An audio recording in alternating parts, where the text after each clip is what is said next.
All right, so before you guys take today's formative assessment, I wanted to make sure I went over last night's work, um, so that way you guys are comfortable with our linear functions, whether it be slope intercept form, or standard form, understanding intercepts, and all the other key features of graphs.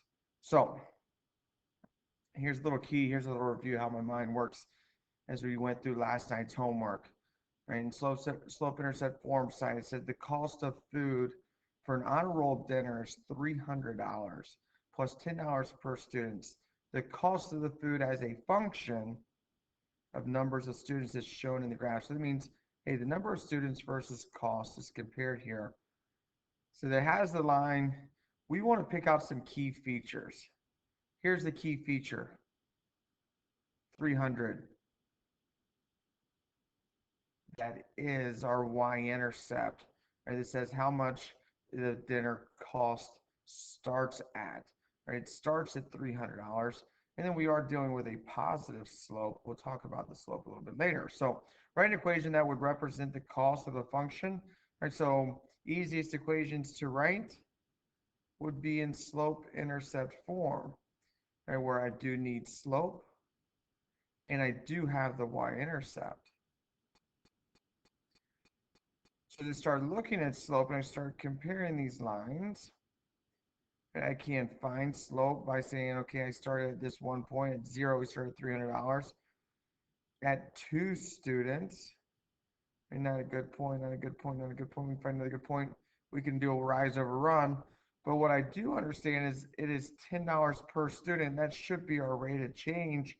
So use the context of the problem to help you find $10 per student for every, and starting at $300. So identify the slope and the y-intercept, describe their meaning.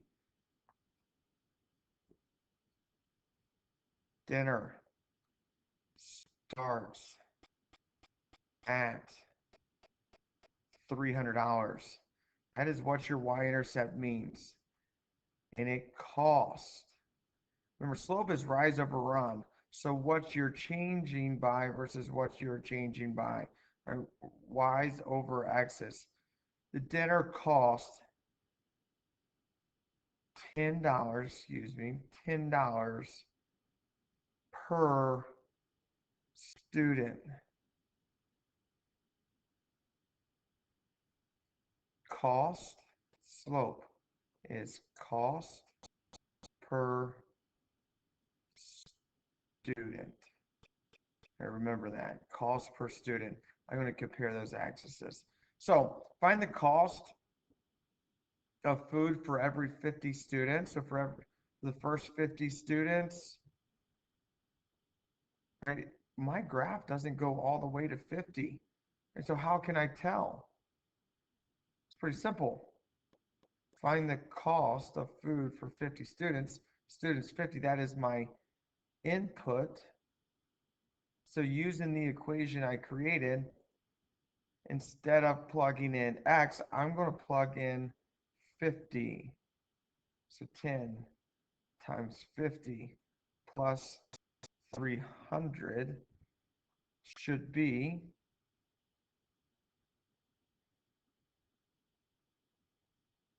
$800. Cool. All right, so the bottom section here, Laura is on a 2-day hike in the Smoky Mountains. She has hiked 8 miles on the first day and is hiking at a rate of 3 miles per hour. Miles per hour. There's your slope, 3 miles per hour. Right, her total distance as a function is shown in the graph. So which equation represents the total distance as a function of time? Well, key features. Where did we start at? And we're increasing at 3 miles per hour. So when I want to write a function, it starts as the slope of 3x with a y-intercept of 8. So 3x plus 8c would be our only answer choice. So what does the slope represent? Remember, miles, hour, distance of time. Laura's total distance after 1 day. 3 miles, no, that's not it. Laura's total distance after 2 days,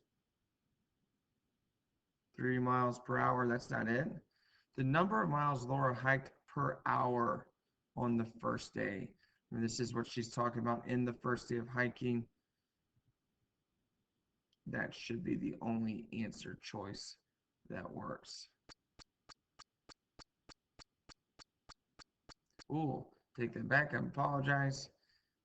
Coach McKee did not read. It says, hey, I hiked on the first day 8 miles. The second day, it's 3 miles. So the second day, Laura's miles hiked per hour on the second day. J should be the proper answer choice. So check that. All right, so what does the y-intercept represent? So we just talked about that. The first day she hiked 8 miles. The second day, this is what we're showing. So Laura total distance after 1 day. Y-intercept is the total distance after 1 day. She hiked 8 miles the first day. What will Laura's total distance be if she hiked for 6 hours on the second day? So again, we can follow that. The line doesn't quite meet there. And so instead of trying to guess, I created a function f of 6. I'm going to plug in a 6 into my function. 6 times 3 should be 18. 18 and 8 should be 26 miles. Cool. So as we keep going, let's flip this over to the black side. Now we're talking about standard form. Remember, standard form is going to be very helpful in finding x and y intercepts. So Naima has $40 to spend on refreshments. And the equation 5x plus 2y equals 40 describes the number of large popcorns and small popcorns that she can buy. Please take a look. Large or small drinks is on the y-axis. Popcorn is on the x-axis. Graph the function. 5x plus 2y is equal to 40. I'm going to start by finding the x-intercept. 40 divided by 5, my x-intercept should be, well, 40 divided by 5 should be what? 9.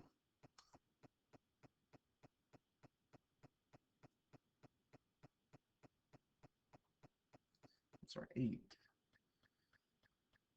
So my x-intercept, I can buy 8 large popcorns.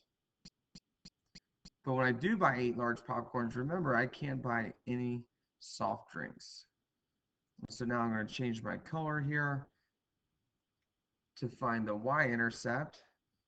2y equals 20. So my y-intercept, or 2y equals 40, sorry. 2y equals 40, trying to get this done quickly. My y-intercept should be 20. We can buy 20 small drinks, but no popcorns. As I start looking at this as a function, I can buy any combination of drinks and popcorn that wind up on that line.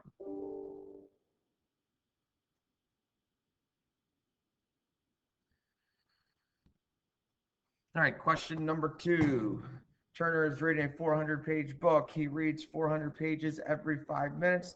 The number of pages Turner has left to read after X minutes is represented by the function. Graph this function and find its intercepts. Whew. All right. So, easiest thing I want to look at, I said we're not given in standard form, so I don't mind if we just use slope-intercept form here. I'm going to make it look a little different, change the order. I know I have a y-intercept of 400.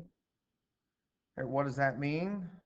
Number of pages remaining after minutes. So we're starting with 400 pages in the book.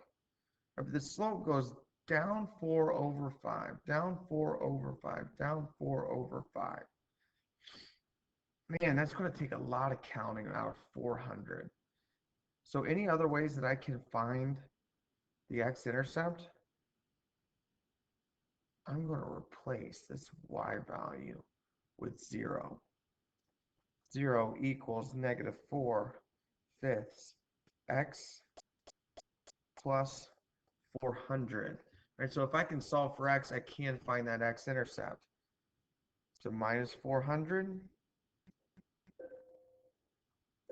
is equal to negative 4/5 x. So to get x by itself, instead of dividing, I'm going to multiply by 5/4 on both sides, and that's a negative 5/4. Negative and negative is going to make a positive.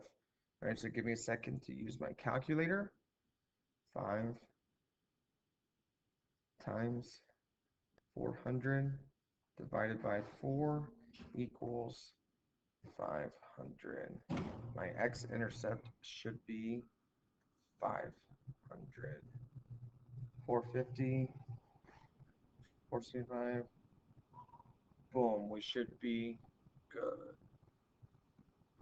All right, so the last section of last night's work, the graph shows the distance of an elevator at Chimney Rock and speed of the elevator. So from its destination as a function of time, use the graph to answer questions 3 through 6. So what is the x-intercept of the function? Well, there's the x-intercept right there, right? It is 30. That means, hey, it takes 30 seconds to get to the ground. What does it represent? Your total distance. No, that's not distance. The number of seconds it has passed for any given distance. Well, that's what x shows. But the intercept, the number of seconds it takes the elevator to reach its destination. Boom, that's it. Distance from the destination. Good answer choice. All right, so number 5. What is the y-intercept of the function? Change colors here. There's the y-intercept. What is that? 240, 270. So halfway in between.